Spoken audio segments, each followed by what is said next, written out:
ઝળહળતો ચિરાગ હોય અને એ ચિરાગને સંજય દ્રષ્ટિ પ્રાપ્ત થાય, પછી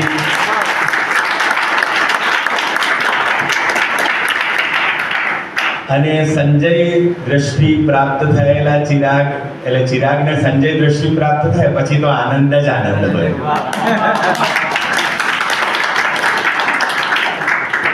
આ ત્રણેય હોદ્દેદારો આનંદ સર, સંજયભાઈ, ચિરાગભાઈ, અને કોઇન્સિડન્સ એ છે કે શાળાના આચાર્ય પણ ચિરાગ છે ને અમારા ડાયટના આચાર્ય પણ દીપક છે. તો આ સરસ ઉપક્રમ સર્જાયો છે ત્યારે માનનીય આપણા છોટાઉદેપુર જિલ્લાના પરમાર સાહેબનો આ કાર્યક્રમમાં જે વાત કરી કે કેટલી વ્યસ્તતા વચ્ચે એને સમજી શકાય એવું છે, તો એ